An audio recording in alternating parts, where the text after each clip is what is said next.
देवी, इस समय राम के रूप में नारायण मनुष्य रूप में अवतरित हुए। वो मनुष्य जिसे पीड़ा भी होगी, जिसे कठिनाइयों का सामना भी करना होगा, जिसके शत्रु भी बनेंगे और समय आने पर उन शत्रुओं से निपटने के लिए मित्रों की सहायता की आवश्यकता भी पड़ेगी।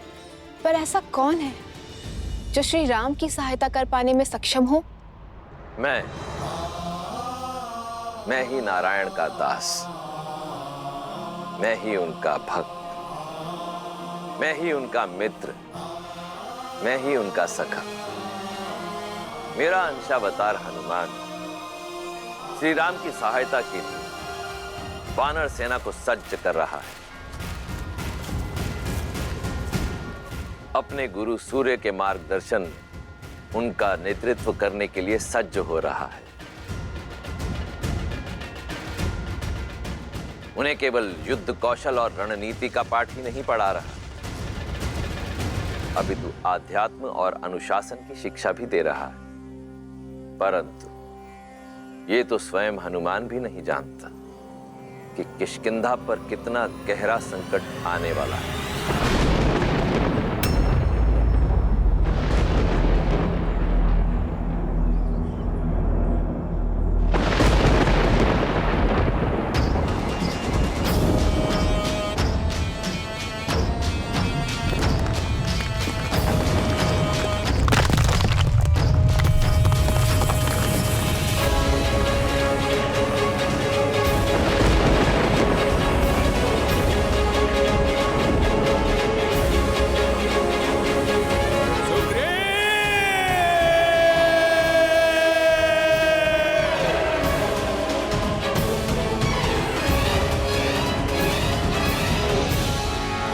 अनुपम, अब ये भोजन पदार्थ किष्किंधा के भंडारे में रख दो, ताकि आने वाली वसंत ऋतु पे किसी भी वानर को भूख का सामना ना करना पड़े।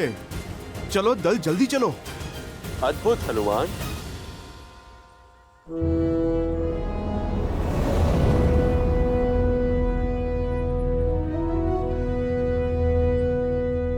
प्रणाम वानर राज सुग्रीव।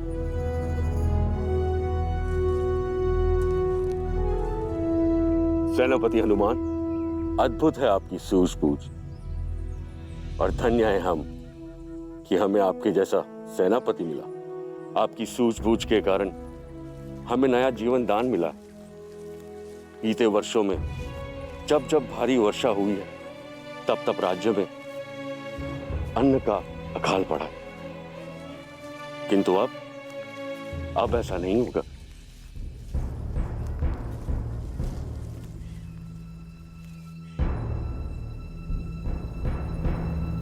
नदी का जल बहुत ही बड़ा हुआ है। उस पार जाने के लिए जल का स्तर कम हो, उसकी प्रतीक्षा करनी होगी।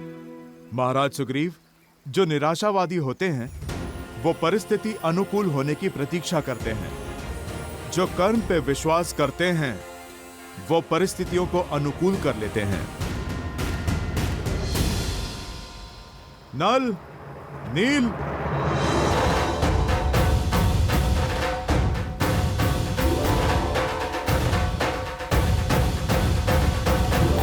नल और नील, तुम में बुद्धि और बल दोनों हैं। मैंने देखा है तुम्हें वृक्ष की बेलों से वृक्षों के बीच सेतु बनाते हुए। तो चलो आज इस नदी पार हम सेतु बनाते हैं। जो आज्ञा सेनापति।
अति उत्तम नल और नील, तुम दोनों वानर समाज के रत्न हो। एक दिन तुम्हारा कौशल वानर जाति के गौरव का कारण बनेगा। अति उत्तम हनुमान, तुम्हारे मार्गदर्शन के बिना यह कार्य संभव नहीं था। नहीं महाराज, जिनकी बुद्धि उन्हीं का श्रेय, जिनकी योग्यता है गुण तो उन्हीं को मिलना चाहिए। ये तो नल नील की उपलब्धि है, उन्हीं का परिश्रम है और उन्हीं का श्रेय।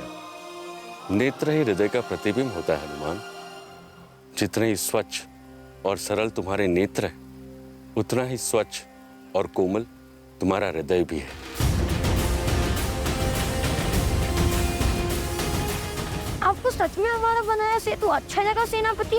अवश्य, इसमें एक बड़ी अच्छाई भी है और एक कमी भी। जानते हैं कमी तो होगी, पहले प्रशंसा वाली बात बताइए ना। इससे अच्छा सेतु बनाना असंभव है। तो फिर बुराई क्या है? इसकी क्षमता। यदि कोई 100 गजों की शक्ति वाला वीर इस सेतु पे कूदे तो यह ध्वस्त हो जाएगा। तो फिर सेतु सुरक्षित है, क्योंकि इतने शक्तिशाली तो आप हैं, जिससे आपका बनवाया हुआ सेतु टूट जाए। अब शीघ्रता करो वीर, कुमार अंगद के अभिषेक की तैयारी भी तो करनी है। आप चिंता क्यों कर रहे हैं महाराज? जो तैयारियां हमने की हैं, आप चलकर तनिक उन्हें देख तो लें। मैं भूल क्यों जाता हूँ कि मेरे साथ हनुमान जी हैं। चलिए।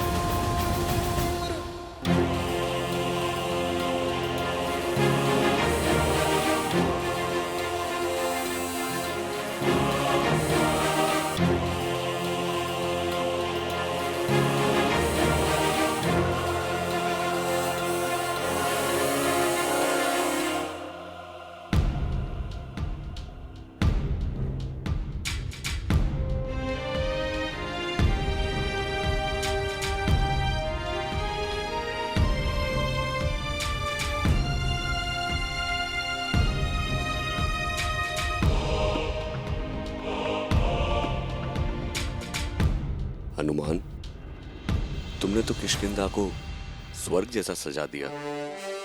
सब कुछ कितना सुंदर लग रहा है। स्वयं विश्वकर्मा भी इतनी सज्जा नहीं कर पाते।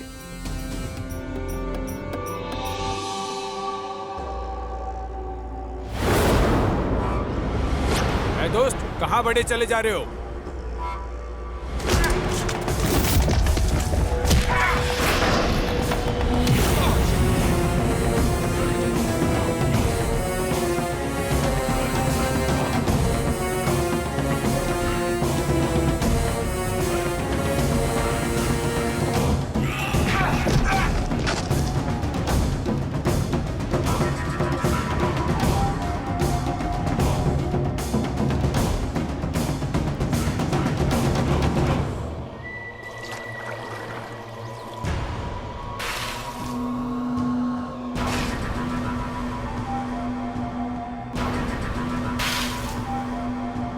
महाराज बाली, महाराज बाली।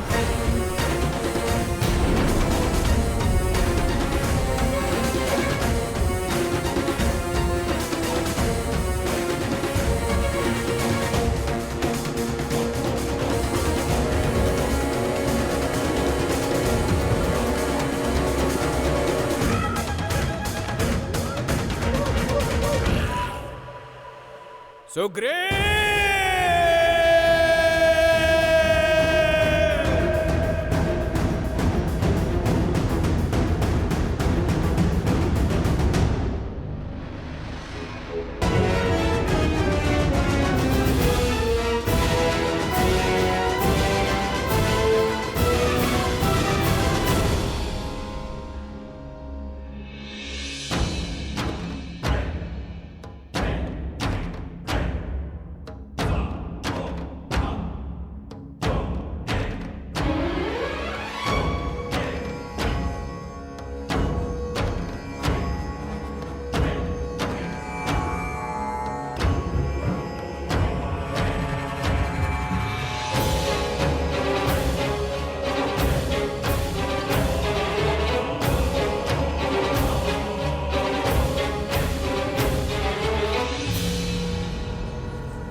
ये तो इंद्रदेव का रथ है।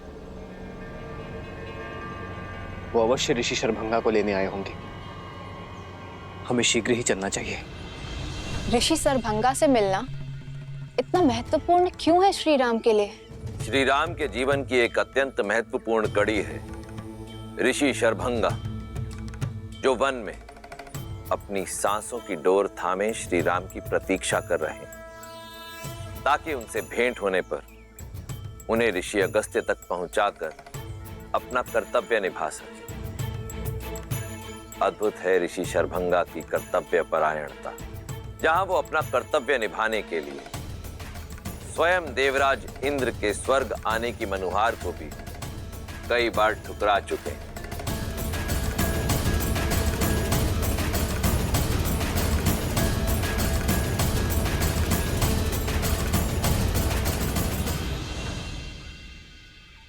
प्रणाम ऋषिवर।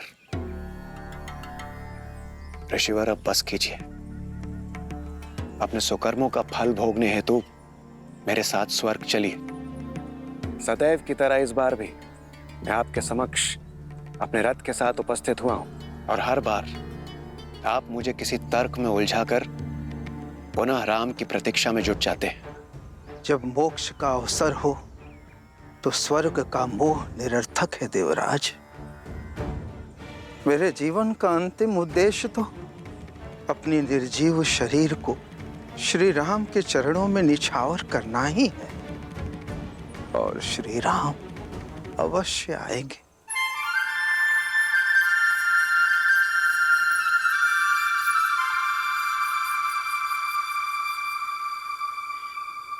उचित है ऋषिवर, किंतु इस बार मैं रिक्त हाथों से नहीं जाऊंगा।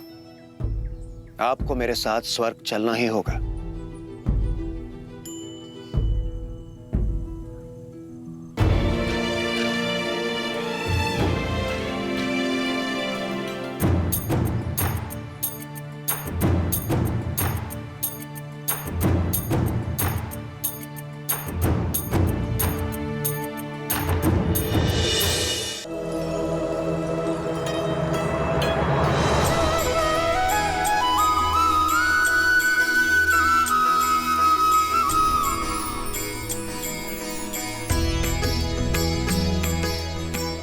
प्रणाम ऋषिवर।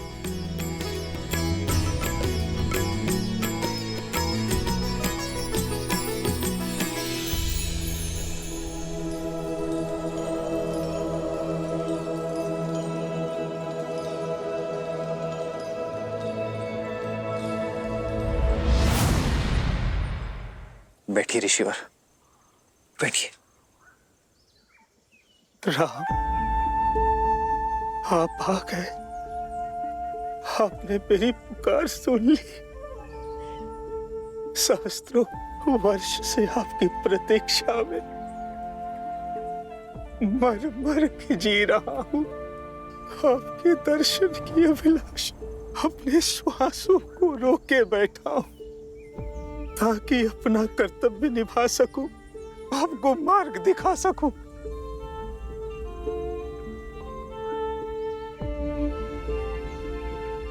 कर्तव्य के लिए आपका संघर्ष हमारे लिए प्रेरणा है ऋषिवर। आपका आशीर्वाद पाना हमारा सौभाग्य होगा। मृत्यु पाने से पहले आपके मार्गदर्शन का दायित्व मिला था, अब जिसे निभाकर शांति से मर सकता। राम, अपने कर्तव्य, अपने उद्देश्य की पूर्ति के लिए आपको ऋषि अगस्त्य से मिलना होगा, किंतु उनसे मिलना इतना सरल नहीं। वो दंडकारण्य में किसी गुप्त स्थान पर रहते हैं, इस जग से, इस हिंसा से दूर। उनकी खोज के लिए सर्वप्रथम उस वृक्ष को खोजना होगा जिसका मुख मनुष्य जैसा है। वही उनका मार्ग बताएगा। ऋषि अगस्त्य वो दीप है जो रावण और उसके सेनापति घर के अंधकार को समाप्त करने का मार्ग प्रज्वलित कर सकते हैं।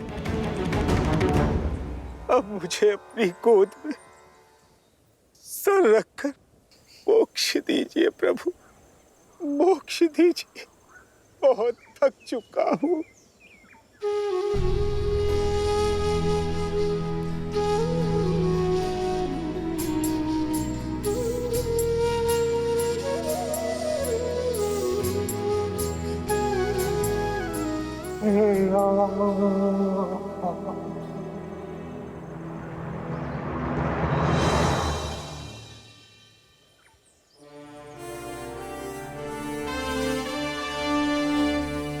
ऋषि शरभंगा का ज्ञान सदा हमारा मार्गदर्शन करता रहे। चलो लक्ष्मण, इनके अंतिम संस्कार की तैयारी करते हैं।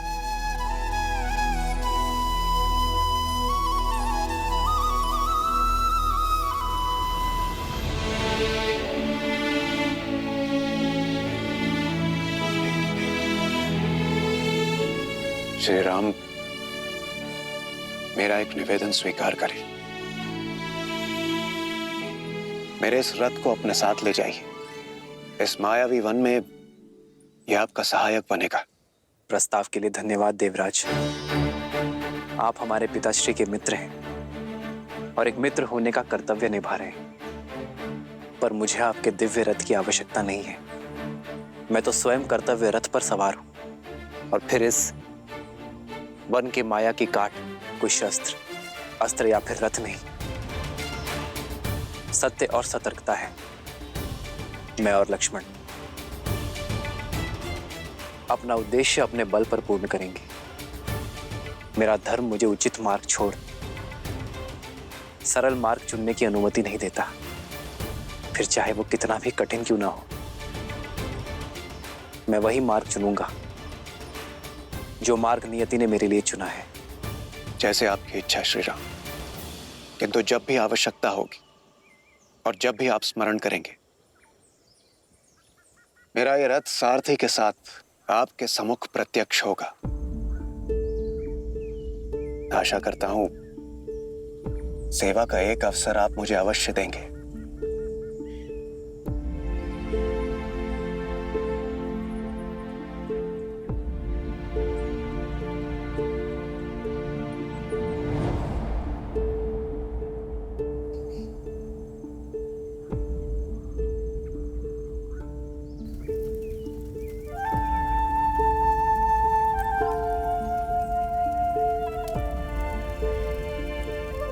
श्री राम, आपके जाने से पूर्व आपको कुछ दिखाना चाहता हूं।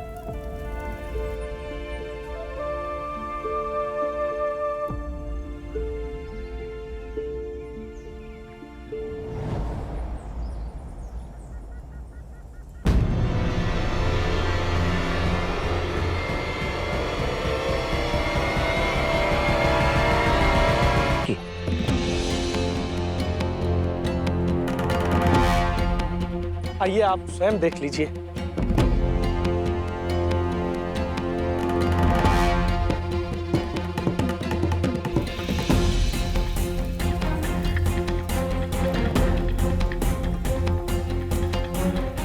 ये उन निर्दोषों की अस्थि भस्म है जो राक्षसों की भूख का शिकार हुए हैं।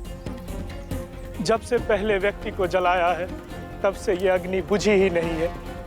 सदा कोई न कोई नया पीड़ित इसमें भस्म हो जाता है, और अब तो ये भस्म का ढेर इतना विशाल हो गया है, ये कदाचित कभी बुझेगा ही नहीं।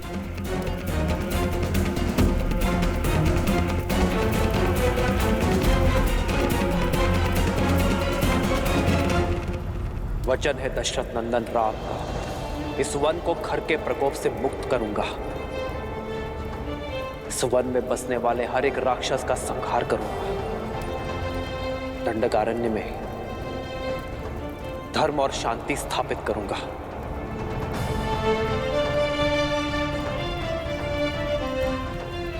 मैं सौगंध लेता हूं,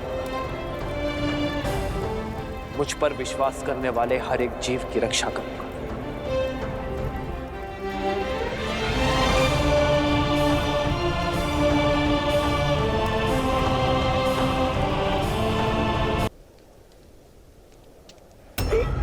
चल चल किया है तूने मेरे साथ, समस्त वानर जाति के साथ। मैंने कोई छल नहीं किया बलि भैया। झूठ, भाई नहीं, विश्वासघाती है तू।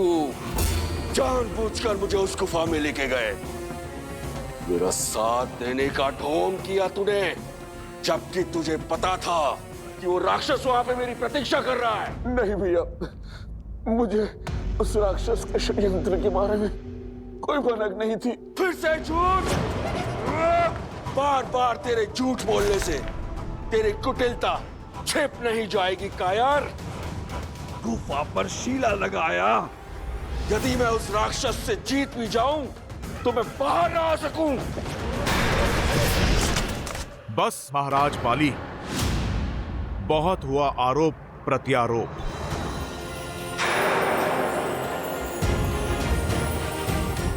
महाराज बाली, आपको अपने भाई पर संदेह क्यों है? आपको ऐसा क्यों लगता है कि महाराज सुग्रीव ने आपसे छल किया है? क्योंकि उसकी क्रूरदृष्टि सदा से ही थी, मेरे राज्य के ऊपर और मेरी पत्नी के ऊपर। आप अपने दृष्टिकोण का दोष किसी की दृष्टि को मत दीजिए वानर राज। महाराज सुग्रीव के पास आपका विश्वास तोड़ने का कोई कारण नहीं है। ईर्ष्या से बड़ा ना कोई कारण होता है और ना ही कारक। इसकी इच्छा मेरा जीवन जीने की थी। महाराज आप क्षमा करें, सारी वानर जाति जानती है महाराज सुग्रीव से अधिक विश्वसनीय ना कोई भाई है और ना ही कोई मित्र। तुम्हारे इस विश्वसनीय मित्र ने मेरे विश्वास की हत्या की है। मेरी पत्नी, मेरा पुत्र, मेरा राज्य सब चुरा लिया है उसने। ये सत्य नहीं है। बोल दो दुष्टा। सुग्रीव ने जो कुछ भी किया उसका मोल तुम हो। तुम मेरे मृत्यु की प्रतीक्षा में थी ना, कि तुम दोनों एक हो सको, वाह कर सको। प्रेम तो कभी तुमने मुझसे किए ही नहीं। नहीं वानर श्रेष्ठ,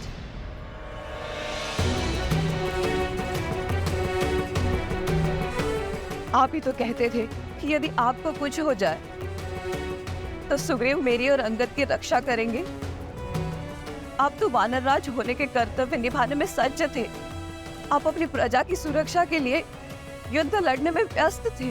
हाँ, लगा रहा मैं युद्धों में, क्योंकि मुझ पर वानर राज होने का दायित्व था।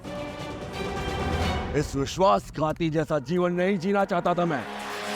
हाँ, चाहता था कि मेरे जाने के बाद तुम विधवा ना कहलाओ, मेरा अंगद और मेरी प्रजा अनाथ न हो। किंतु देखो, कुछ नहीं हुआ है मुझे। मैंने उस मायावी असुर को मार गिराया है और जीत कर भी हार गया बाजी। जिस महाबली को आज तक कोई असुर नहीं हरा पाया, वो अपने ही भाई के सामने उसके षड्यंत्र से हार गया, क्योंकि मेरे विश्वास के बदले मुझे विश्वासघात मिला, अपने भाई से और अपनी पत्नी से।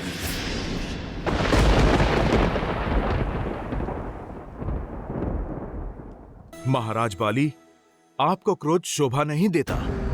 आपके बल के आगे सारा संसार नतमस्तक है। आप तो महान योद्धा हैं।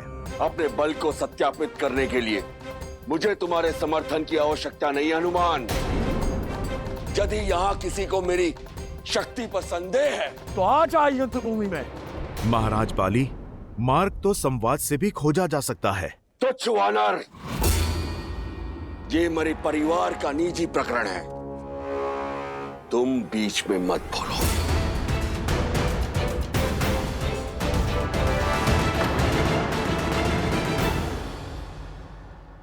जब भूतपूर्व राजा और वर्तमान शासक भिड़े हों तो ये केवल परिवार की बात नहीं रह जाती।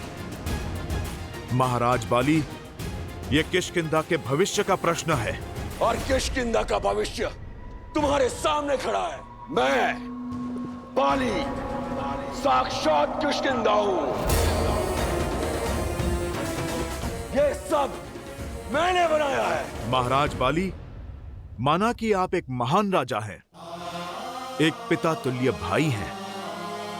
माना कि किष्किंधा का आज आपके बीते हुए कल की देन है, किंतु वो बाली अब नहीं रहे। वानर जाति के कर्ता धर्ता अब नहीं रहे, क्योंकि बाली एक सोच थी जो वानर जाति के भविष्य के लिए प्रयास करती थी। आज जो समक्ष है वो केवल शरीर का एक ढांचा है जिसमें विष के सिवाय और कुछ भी नहीं। मुझे चुनौती देता है तू? महाराज, मैं तो केवल आपको सत्य से अवगत करा रहा था।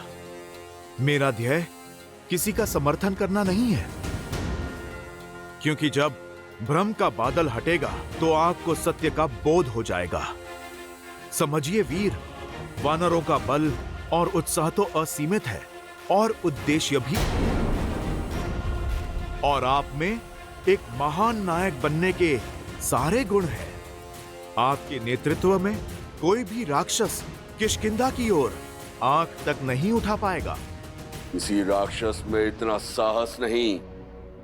मैं यहाँ का स्वामी हूँ जो विद्रोह में उठी हर ध्वनि को शांत कर दूंगा। यदि इस मूर्ख को सिंहासन की लालसा है तो सिद्ध करे वो अपनी श्रेष्ठता, उठाए अस्त्र और करे मुझे युद्ध में परास्त। यदि इसकी दृष्टि मेरी पत्नी पर है तो करे प्रहार और ले जाए उसे। यही तो वानर नियम है। जय महावीर हनुमान। नहीं हनुमान, बीच में मत आओ। भैया का क्रोध उचित है, उन्हें करने दीजिए जो उन्हें करना है। कोई बीच में नहीं आएगा। मानली पर आ जाए। कायर, लड़ो।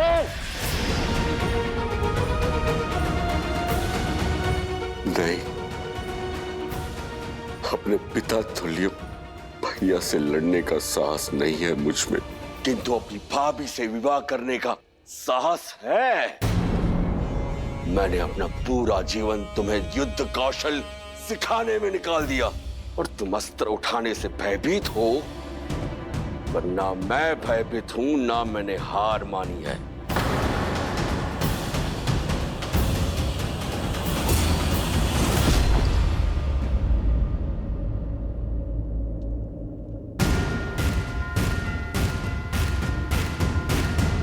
जय महावीर हनुमान।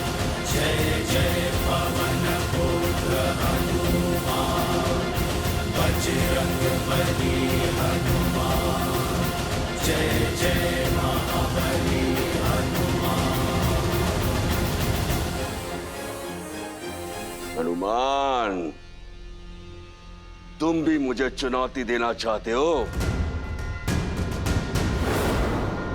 क्या तुम्हें भी मेरा ये सिंहासन और मेरी पत्नी चाहिए? बस महाराज,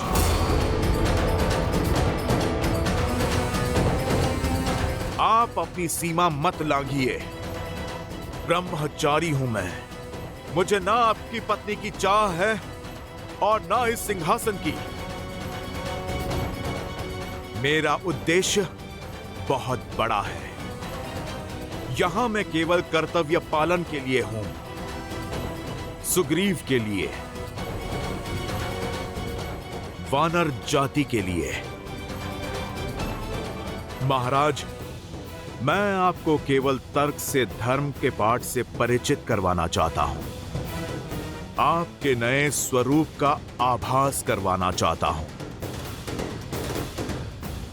अपने प्रभु श्री राम की राह में चलकर राम भक्त बनाना चाहता हूं।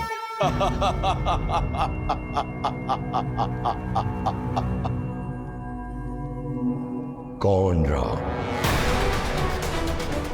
मैं किसी राम को नहीं जानता, और जब मैं किसी को जानता ही नहीं तो मान कैसे लूं? मुझे केवल इस विश्वासघाती से प्रतिशोध लेना है। हट जाओ हनुमान, चारों से अब लोग। मुझे सिंहासन नहीं, मृत्यु चाहिए। अब मेरी मृत्यु ही मुझे निर्दोष सिद्ध करेगी।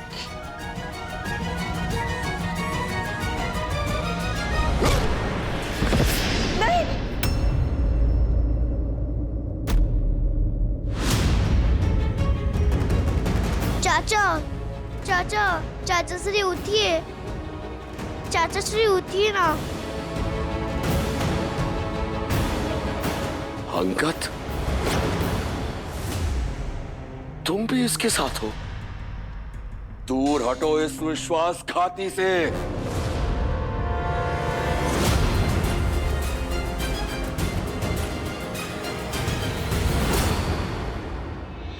पिताश्री, चाचा श्री को मत मारिए। छोड़ मेरा पैर, मूर्ख। नहीं पिताश्री, चाचा श्री के प्राण हरने से पहले आपको अपने पुत्र का वध करना होगा। हनुमान, बाली सुग्रीव को मार देंगे। एक भाई दूसरे भाई के प्राण ले ले, इससे पहले रोक लीजिए अनर्थ। तारा,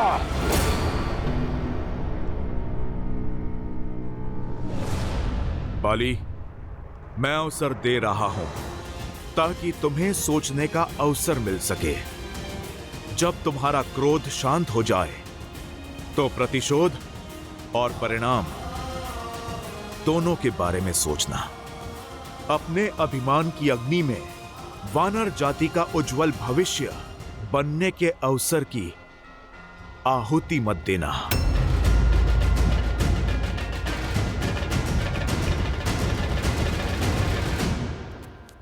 महाराज सुग्रीव, उठिए, उठिए।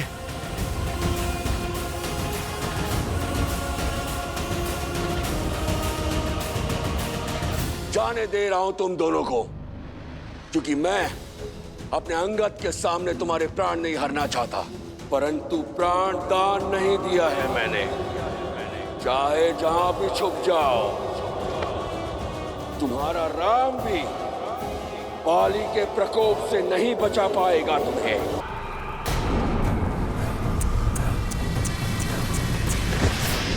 इस कीट को क्यों दर्शा रहे हो रक्षक? राक्षस वीर खर की जय हो, सेनापति दूषण की जय हो।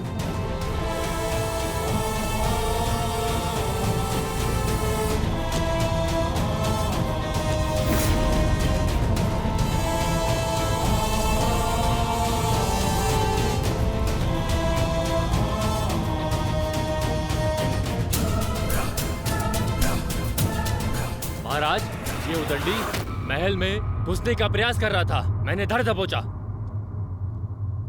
क्यों ऋषि, जीवन से मन ऊब गया है जो स्वयं मृत्यु के गर्भ में चले आए? हम अपनी पत्नी लेने आए हैं, जिसे तुम दोनों दुष्टों ने अपहरण करके बंदी बनाया है। मेरी पत्नी मुझे लौटा दो, अन्यथा। क्या?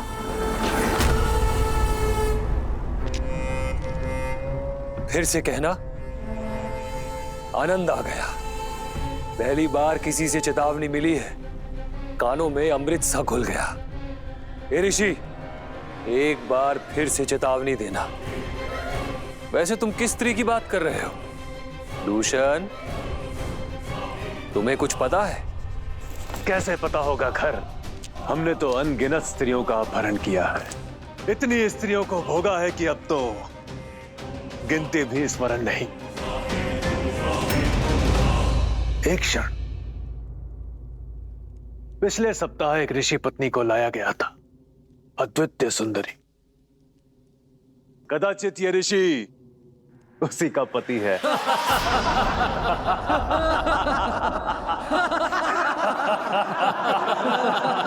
निर्लज्ज! पापी! श्राप है मेरा। जिस गति से तुम अपना पाप का घड़ा भर रहे हो, उसी गति से तुम्हारी मृत्यु तुम्हारे पास आ रही है। तुम दोनों का अंत निकट है। श्राप श्राप वो देते हैं जिनमें संघर्ष करने की शक्ति नहीं होती, मूर्ख।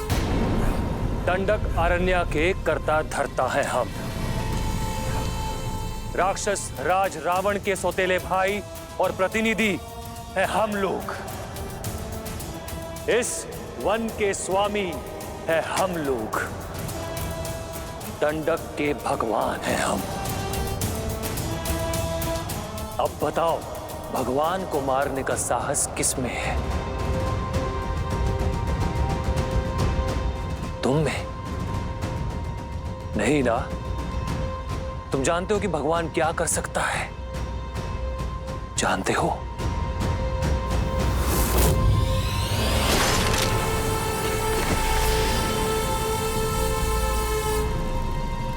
चेतावनी देता तो जीवित रहता। इसे हर दिन बुलाकर इसकी चेतावनी सुनते, आनंद आता, मनोरंजन होता। श्राप देकर सारा आनंद भंग कर दिया। ये शव हटाओ।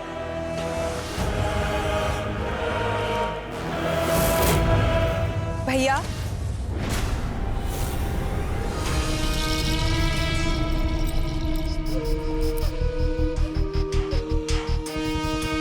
शूर्पणखा,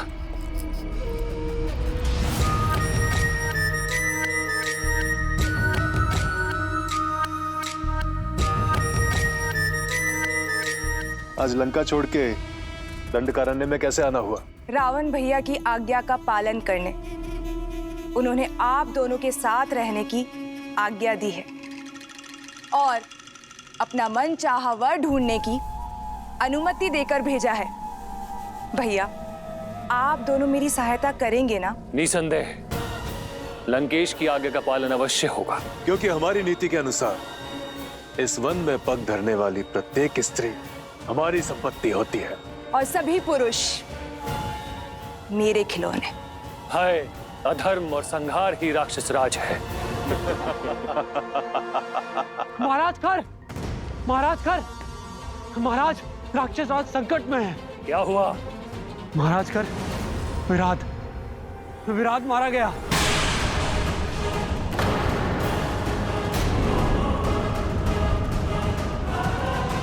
विराट महाकाय महाबली, जिसे किसी भी शस्त्र से मारा नहीं जा सकता, वो कैसे मारा गया? किसने किया यह दुस्साहस? देवता, नाग, गंधर्व या त्रिदेव? बोलो, किसने मारा विराट को? एक साधारण वनवासी मानव और उसके भाई ने। महाराज, असंभव। किसी भी मानव में इतना बल नहीं कि वो विराट का अंत कर सके। असंभव को संभव होते हुए देखा है मैंने, इसलिए दौड़कर आपको सूचना देने चला आया। स्वयं उनके युद्ध कौशल का साक्षी हूं महाराज। वनवासियों के भेष में वो कोई क्षत्रिय है।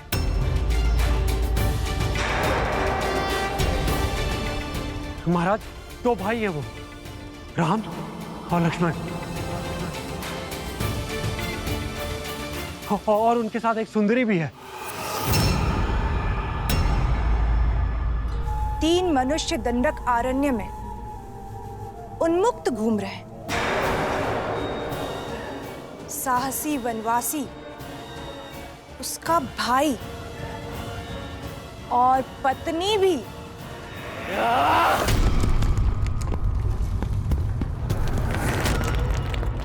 चीर दूंगा उन्हें। दंडक अरण्य के राक्षस राज को चुनौती देकर कोई जीवित नहीं रह सकता। एक क्षण खर भैया, उस स्त्री का विवरण दो। कैसी दिखती है वो? अनुपम सौंदर्य है उस स्त्री का।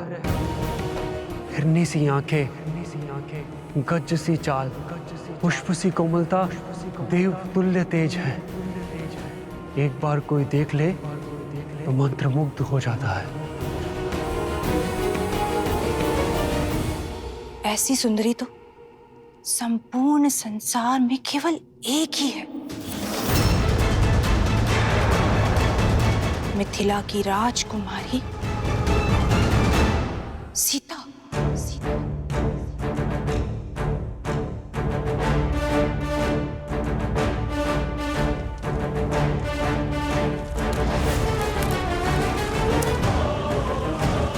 भैया सावधान।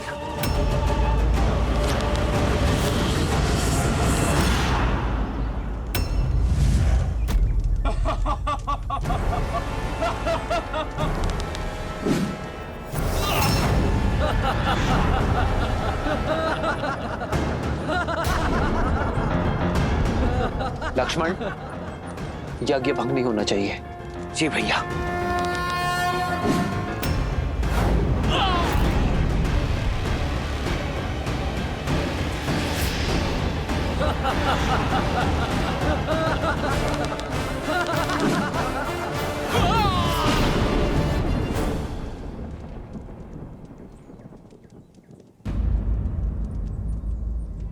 लक्ष्मण, तुम सावधान रहना, मैं अभी आया।